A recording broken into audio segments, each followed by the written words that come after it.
గర్జించే సింహంలాగా వస్తాడు. నంబర్ 2, సడి సప్పుడు లేకుండా అదే సైలెంట్గా ఎట్టొస్తాడు, నాగరాజు గాడిలాగా వస్తాడు, సైలెంట్గా సర్పంలాగా వస్తాడు. సింహం అక్కడెక్కడో ఉంది, వాడు గర్జన విని మనం పారిపోతామా లేదా? సింహపు చేతిలో నుంచి చాలాసార్లు మనం తప్పించబడగలుగుతాం, కానీ ఈడున్నాడు అస్సలు శబ్దం చేయడమ్మా. అమ్మమ్మమ్మ ఎంత సైలెంట్గా వస్తాడంటే వాడు వచ్చిన సంగతి కూడా నీకు తెలియదు, వాడు కాటైపోతున్న సంగతి కూడా నీకు తెలియదు. కాటేసిన తర్వాత కానీ ఇక్కడ ఏదో ఉందే అన్నట్లుగా అప్పుడు పసిగడతావు. నీకు తెలుసా, శత్రువైన సాతాను మానవాళిని పడగొట్టడానికి మొట్టమొదటి తంత్రగొండి ఏ రూపంలో వచ్చాడు చెప్పండి, ఏ రూపంలో ప్రవేశించాడు చెప్పండి? అదే కొరింథీ పత్రికలో అపోస్తులైన పౌలు గారు అంటాడు చూడండి, 11వ అధ్యాయం 2-3 వచనాలు నాతో కలిసి. దేవాసక్తితో మీ యొడల ఆసక్తి కలిగి ఉన్నాను, ఎందుకనగా పవిత్రురాలైన కన్యకగా ఒకడే పురుషునికి అనగా క్రీస్తుకు సమర్పించవలెనని మిమ్మల్ని ప్రదానం చేసి తిని, కానీ సర్పము తన కుయుక్తి చేత హవ్వను మోసపరిచినట్లు మీ మనసులు చెరపబడి చదవాలి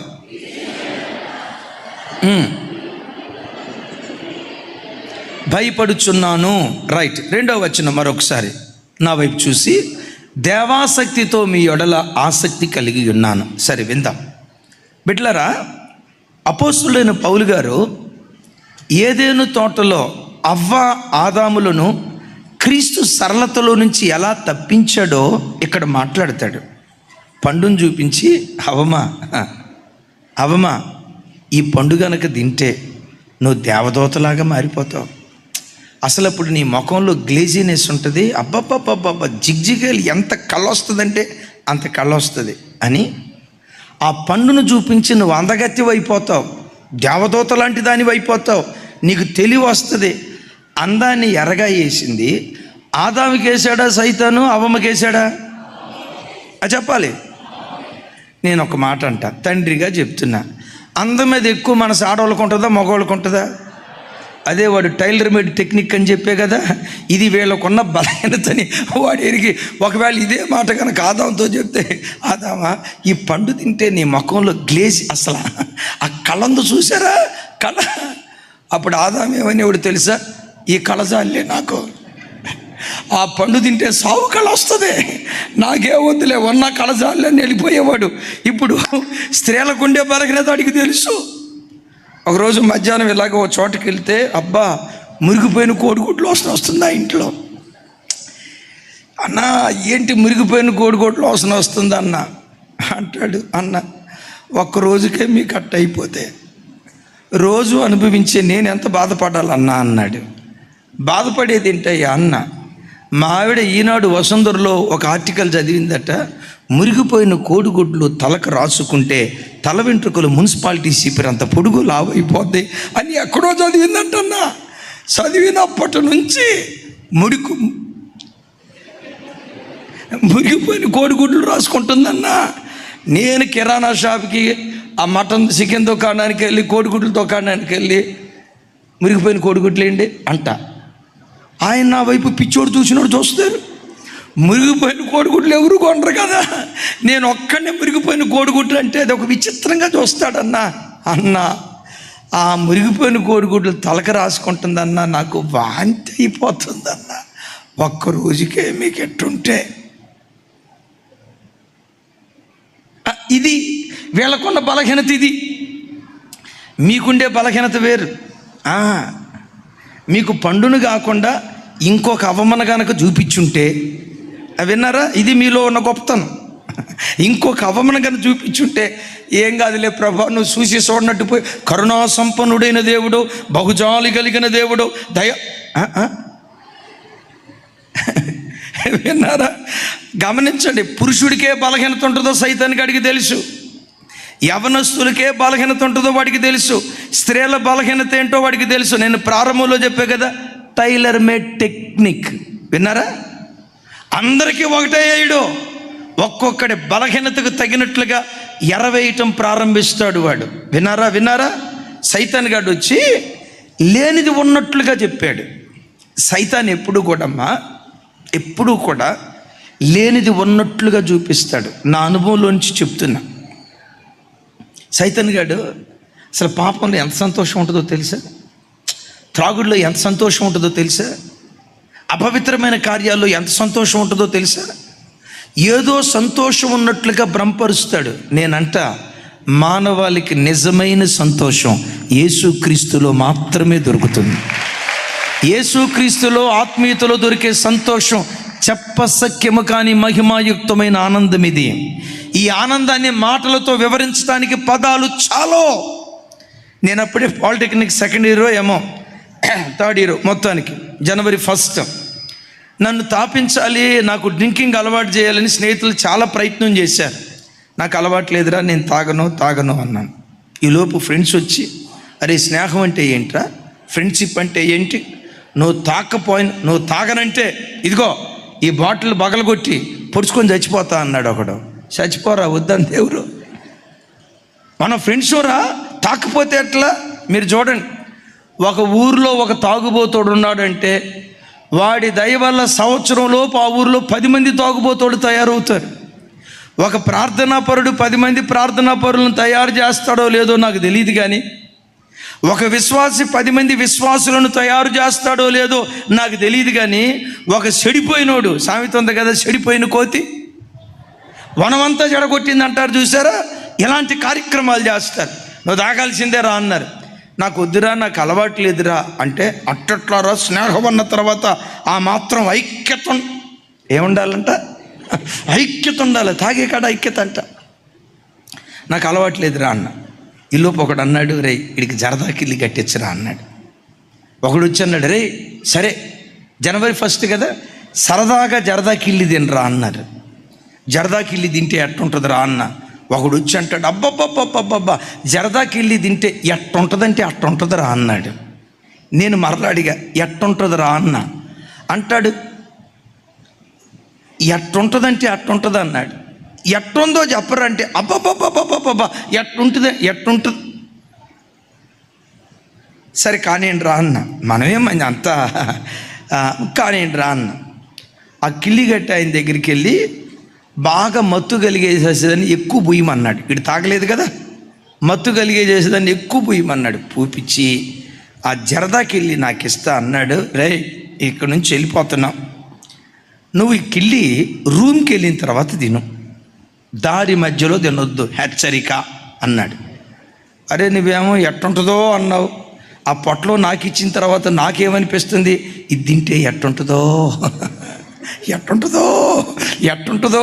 అయ్యో ఎట్టుంటుందో అని అనుకుంటున్నా. అంటాడు, తిను. అది కాదు రైట్.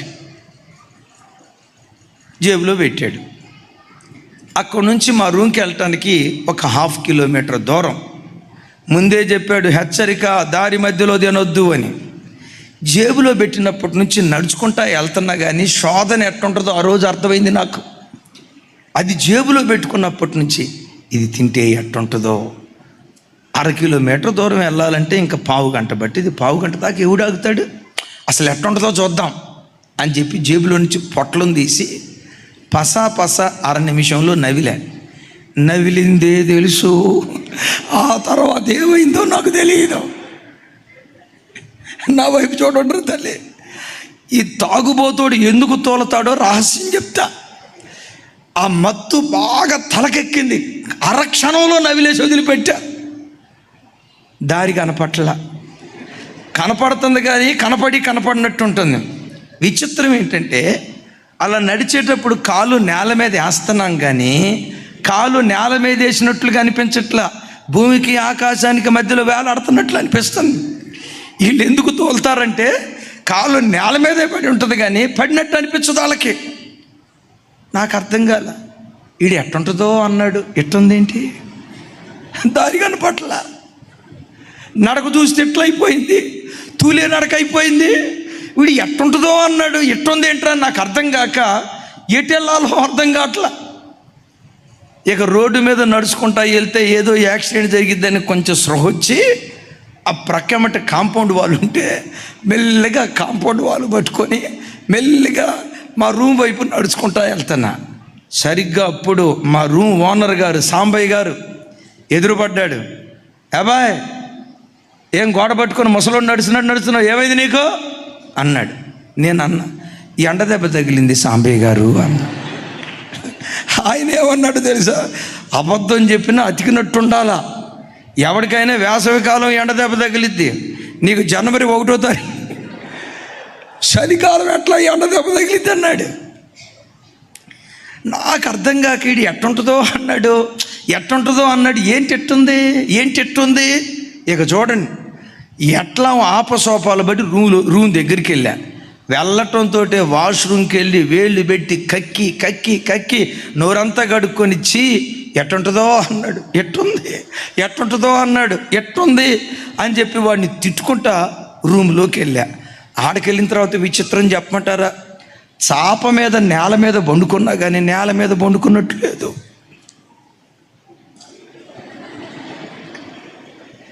ఏమిరా ఎట్టుంది, ఎటెటో ఆకాశ గగనాల్లో విహరిస్తున్నట్టు అనిపించింది. నాకేమైందో అర్థం కావట్లా, భూమి గుండ్రంగా తిరుగుతున్నట్టుంది. అప్పుడు అనుకున్నా, ఎట్టుంటుందో అన్నాడు. ఇది భ్రమ. అందుకని అపోస్తలుడైన పౌలు గారు హెబ్రీ సంఘంతో మాట్లాడుతూ అంటాడు, పాపము వలన కలుగు భ్రమ చేత ఎవరిని బిడ్డలారా సాతానుగాడు భ్రమపరుస్తాడు. ఈ ఫోర్నోగ్రఫీలో ఎంత సంతోషం ఉందో చూడు, ఈ సినిమాలో ఎంత సంతోషం ఉందో చూడు, ఈ ప్యాకెట్లో ఎంత సంతోషం ఉందో చూడు, ఈ బెట్టింగ్లో ఎంత సంతోషం ఉందో చూడు, ఈ మద్యంలో ఎంత సంతోషం ఉందో చూడని లోకపు రుచులు చూపించి నీ చేతులారా జీవితాన్ని నాశనం చేసేటట్లుగా తంత్రగొండి పన్నాగం పన్నుతాడు. అయ్యలారా, 25 సంవత్సరాలు 30 సంవత్సరాల నుంచి యేసును అనుభవించిన ఒక విశ్వాసిగా చెప్తున్నాను, ఆత్మీయతలో దొరికే నిజమైన సంతోషం ప్రపంచంలో మానవాళికి ఎక్కడ దొరకదు. ఈ ఆనందానికి అపోస్తుడైన పేతురు వారు పెట్టిన పేరేంటో తెలుసా, చెప్పసక్యము కాని మహిమాయుక్తమైన ఆనందం. కానీ సైతాన్ గాడు ఏం భ్రమపరుస్తాడు, పద్దాకలి చర్చిలో కూర్చుంటే ఏం ఎంజాయ్మెంట్ ఉంటుందండి. ఒక ఐమాక్స్ థియేటర్కి వెళ్తే కానీ ఒక మంచి కిక్ ఉంటుంది. అక్కడి నుంచి కిక్ కొడితే అడ్రస్ కల్లంత అయిపోద్ది. ఆ సంగతి తెలియదు. వింటున్నారా? సాతాను సర్పంలాగా ఒక్కొక్క వ్యక్తి జీవితంలో వాడు ప్రవేశించి, ఇంకొక మాట చెప్పమంటారా, సర్పం ఏం చేసిందో తెలుసా, సైతాను గాడు ఏం చేస్తాడో తెలుసా, విలువలేని దాన్ని విలువైన దానిగా చూపిస్తాడు. విలువలేని దానిగా చూపిస్తాడు. వినారు ఈ మాట? విలువలేని దాన్ని, ఆ పండుగ అంత విలువ ఉందా? అంత జ్ఞానం మనిషికి వచ్చిందా? చెప్పండి. దేవదూతలాగా అయిపోతారా? నేనంట విలువలేని దాన్ని విలువగలిగిన దానిగా చూపిస్తాడు సాతాను కూడా. నేను యూత్ కాన్ఫరెన్స్లో చెప్పాను, యవ్వన బిడ్డలను సాతాను ఎట్లా చెరలో పడేస్తాడంటే, ఏది విలువైనదో అది గుర్తించనీయడం, ఏది విలువలేనిదో విలువలేని దానికి విలువ ఇచ్చేటట్లు, విలువైన దాని యొక్క విలువ ఎరగకుండా యవ్వన బిడ్డల జీవితం పాడు చేసుకునేటట్లుగా సాతాను చేయటం తంత్రగొండి అయిన సాతాను పని. ఎలాగో ఒక మాట చెప్తా, ఒరే నాన్న, స్కూల్ నుంచి వచ్చావు కదా, ఇంకా ఆడుకుందా చాలు, వచ్చి కూర్చొని చదువుకో నాన్న అని కూర్చొని చదువుకోమంటే వాడు సంతోషంగా చదువుకుంటాడా? ఫోన్ ఇచ్చి కాసేపు ఆడుకోనా నా ఫోన్తో, పబ్జీ గేమ్ ఆడుకోనానా, స్నేక్ గేమ్ ఆడుకోనానా అని వాడికి ఫోన్ ఇస్తే, మా మమ్మీ ఎంత మంచిదో అని రెండో దానికి అంటాడా, మొదటి దానికి అంటాడా? చెప్పాలి. నేనంట చదువు విలువైందా, సోషల్ మీడియా విలువైందా? కానీ సైతాన్ గాడు దేంతో ఉండేటట్టు చేస్తాడు? సాతాను తంత్రం ఏంటో తెలుసా? ఏది విలువైనదో విలువైన దాని దగ్గర నీ సమయం గడపకుండా విలువలేని దాని కొరకు నీ జీవితం వెచ్చించేటట్లుగా చేసి క్రీస్తు సరళతలో నుంచి నేను తప్పించటం ప్రారంభిస్తాడు. వాడు సర్పం కుయుక్తి తంత్రంగా కుట్రతో వచ్చి పాపాన్ని మనలో ప్రవేశించి క్రీస్తు సరళతలో నుంచి మనల్ని దూరం చేయాలని ప్రయత్నం చేస్తాడు. మనం ఎలా బ్రతకాలో తెలుసా? ఒకసారి నా వైపు చూడండి. ఒక్కడే పురుషునికి ప్రధానము చేయబడిన పవిత్రురాలైన కన్యకగా మనం బ్రతకాలి. ఒకసారి నాతో కలిసి మాట చెప్పండి. ఒక్కడే పురుషునికి ప్రధానము చేయబడిన పవిత్రురాలైన కన్యకగా క్రీస్తు కొరకు మనం బ్రతకాలి. ఎంతమంది పురుషులకు మనం ప్రదానం చేయబడ్డాం? లోకంలో ఇద్దరు పురుషులు ఉన్నారు. ఒకడు మన స్వపురుషుడు, రెండో వ్యక్తి పరపురుషుడు, పాప పురుషుడు. ఆ పరపురుషుడు ఎవరో తెలుసా? శత్రువైన సాతాను. మన స్వపురుషుడు ఎవరో తెలుసా? మన ఆరాధ్య దైవం ప్రభు అయిన యేసు క్రీస్తు వారు. సంగమా చూడండి, మనం అందరం ఎవరిమో తెలుసా? ప్రధానము చేయబడిన కన్యకలం. పెద్దగా చెప్దాం ఆమేనని. పెద్దగా పెద్దగా పెద్దగా పెద్దగా. మనమందరం ఎవరిమి? ప్రధానము చేయబడిన కన్యకలం. పురుషులైనా స్త్రీలైనా, వివాహమైన వాళ్ళైనా వివాహము కాని వాళ్ళైనా, మనమందరం ఎవరిమై అంటే యేసు క్రీస్తుతో ప్రధానము చేయబడిన కన్యకలం. పెద్దగా చెప్దాం ఆమేనని. అంటే ఈరోజు ప్రధానం జరిగిందంటే రేపేం జరగబోతుంది కదా? ఎక్కడ వివాహం జరగబోతుంది? పరలోక రాజ్యంలో. అయితే వివాహానికి ముందు జరిగిన కార్యక్రమం ఏంటి? బాప్తిస్మం పొందిన ప్రతి చెల్లి, ప్రతి తమ్ముడు ప్రధానం చేయబడిన కన్యకలం. మరిచిపోవద్దు. ఆమెను చెప్దాం గట్టిగా. ఇప్పుడు ఒక మాట, ఒక అబ్బాయి ఒక అమ్మాయితో వివాహం చేయటానికి ప్రధానం చేయబడిన తర్వాత, నా వైపు చూడాలి అందరూ. ఒక అబ్బాయి ఒక అమ్మాయి, గౌతమ్ పెళ్ళైందా నీకు? అయిందా? పెళ్లి చూపులు జరిగినాయి తమ్ముడా? నీకు జరిగినాయి కదా? పెళ్లి చూపులప్పుడు పర్లేదు, కూర్చో గుంటూరు. పెళ్లి చూపులప్పుడు చెల్లిని చూసి వచ్చావు కదా, చెల్లిని చూసావు కదా. చూసి వచ్చిన తర్వాత రైట్, ఇంకొక వారంలో నెల రోజుల్లో పెళ్ళి ప్రధాన కార్యక్రమం జరిగింది. ఇక ఇంటికి వచ్చిన తర్వాత ఎవరి గురించి ఆలోచించావు తమ్ముడా? నా గురించి ఆలోచించావా? చదువుకో. రాజు, నీకు పెళ్ళయిందా? ఎంగేజ్మెంట్ జరిగిందా? పెళ్ళయిందా? రైట్. అమ్మాయిని చూసావా? అమ్మాయిని చూసిన తర్వాత ఎవరి గురించి ఆలోచించావు? బిడ్లారా, ఈ భార్యాభర్తల దాంపత్యం ఆఫ్టర్ ఆల్ 40-50 years. దేవుడు ఆయుష్ ఇస్తే 60-70. నీ నిజమైన నీ స్వపురుషుడు ఎవరో తెలుసా? యుగాయుగాలు నువ్వు ఎవరితో కాపురం ఉండబోతున్నావో తెలుసా? నీ ఆరాధ్య దైవం ప్రభు అయిన యేసు క్రీస్తు వారితో యుగాయుగాలు మనం కాపురం ఉండబోతున్నాం. మనం ఎవరిమి? ప్రదానం చేయబడిన అమ్మాయిలం. ప్రదానం చేయబడిన అమ్మాయి తన స్వపురుషుని గూర్చి కలలు కంటున్నట్లుగా, స్వపురుషుని గూర్చి ఆలోచిస్తున్నట్లుగా కూర్చున్నా లేచినా నా కాబోయే భర్త, నా కాబోయే భర్త, నా స్వపురుషుడు, జీవితాంతం ఆయనతో నేను కలిసి ఉండబోతున్నాను, నా స్వపురుషుడని ఒక యవ్వన అమ్మాయి తన స్వపురుషుడు కోసం ఎలా కలలు కంటాదో, నీ యేసయ్య కొరకు నువ్వు అలా కలలుగానే వ్యక్తిగా దేవుని కొరకు బ్రతకాలి. ఆ స్థాయికి సంఘం ఎదగాలి. పెద్దగా చెప్దాం ఆమేనని. అందుకని అపోస్తులుడైన పౌలు వారు ఒక చక్కటి మాట అంటాడు. దెసలోనియ సంఘమా, మీరు మేలుకొని ఉన్నను నిద్రపోవచ్చు ఉన్నను తనతో కూడా జీవించు నిమిత్తం యేసుక్రీస్తు మృతి పొందాడు. ఎంత అద్భుతంగా ఉందో ఈ మాట. నాతో కలిసి ఈ మాట చెప్పండి. మీరు మేలుకొని ఉన్నను నిద్రపోవచ్చు ఉన్నను తనతో కూడా జీవించాలి. ఎవరితో జీవించాలి? ఎవరితో నువ్వు ప్రదానం చేయబడ్డావో ఆ ప్రదానం చేయబడిన యేసయ్యతో మేల్కొన్నంతసేపు నువ్వు జీవించాలి. క్రైస్తవ జన్మ ఏదో ఆదివారం చర్చికి వచ్చి ఓ 3 గంటలు మందిరంలో గడిపి అమ్మయ్య ఇక వచ్చే ఆదివారం దేవుని దగ్గరికి వెళ్దాంలే అన్నట్లుగా వారంలో ఒకరోజు నువ్వు దేవునికి పరిమితం చేయొద్దు. ఉదయం లేచి అమ్మయ్య ఈరోజు 1 గంట ఉదయం ప్రార్థన చేసుకున్నా, సాయంత్రం కూడా ఇంకో 1 గంట ప్రార్థన చేసుకున్నా, 24 గంటల కాల వ్యవధిలో 2 గంటలు మాత్రమే దేవునికి సమయం ఇచ్చి తర్వాత నా లోకం నాది అన్నట్లుగా నువ్వు బ్రతకొద్దు. 24 hours, 24/7, 365 days, each and every moment నీ యేసయ్య కొరకు నీ ప్రాణం తహతహలాడును గాక. మేల్కొన్నంతసేపు ఏ పని చేసుకుంటున్నా నోట ఏదో ఒక పాట. ఆమేన్. నోట ఏదో ఒక పాట. పెద్దగా చెప్పాలి. నోట ఏదో ఒక పాట. స్తుతి యేసయ్యా నీకు స్తోత్రం. స్తుతి యేసయ్యా నీకు స్తోత్రం. స్తుతి యేసయ్యా నీకు స్తోత్రం. నీ ప్రాణప్రియుడు, నీ వివాహ భర్త ప్రదానం చేయబడ్డావు కదా. ప్రదానం చేయబడిన నీవు నీ స్వపురుషుణ్ణి గూర్చి కలలు కంటూ దేవుని కొరకు నువ్వు బ్రతుకుదువుగాక. మేల్కొన్నంతసేపు దేవునితో బ్రతికావు. ఇక్కడ ఏమంటాడో తెలుసా? మేల్కొన్నప్పుడు మాత్రమే కాదు. చెప్పాలి. ఈ మాట ఎంత విచిత్రమో చూడండి. నీ నిద్ర కూడా యేసయ్యతో ఉండాలి. చప్పలు కొడుతూ స్తోత్రాలు చెప్దాం. సార్ ఏమి సార్ పెద్దగా? నీ నిద్ర కూడా యేసయ్యతో ఉండాలి. నీ నిద్ర కూడా యేసయ్యతో ఉండాలి. నీ నిద్ర కూడా యేసయ్యతో ఉండాలి. ఏ క్రైస్తవుడు కూడా ఇంకొకరి దగ్గరికి వచ్చి రాత్రిపూట పిసి కళ్ళు వస్తున్నాయి, రాకుండా ప్రార్థన చేయండి అన్న అనకూడదు. ఏమన్నాలో తెలుసా? రాత్రి నిద్రపోతూ ఉంటే యాకోబుకి ఎలాంటి దర్శనం కలిగిందో నాకు అలాంటి దర్శనం కలిగిందయ్యా.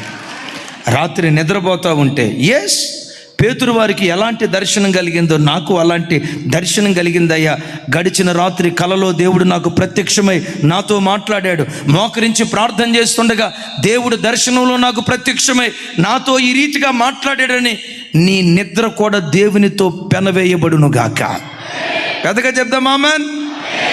ఎందుకు అట్లా కలలు కనాలి? మనం ప్రదానము చేయబడిన కన్యకలం. ఆమేన్. ఈరోజు ప్రధానం జరిగిందంటే రేపేం కాబోతుంది? ఇలా వాడి తంత్రాన్ని మనం జయించేవారిగా ఉండాలి. మనం ఎంతమంది పురుషులకు ప్రదానం చేయబడ్డాం? ఒక్కడే పురుషుడు. ఎవరా నీ స్వపురుషుడు?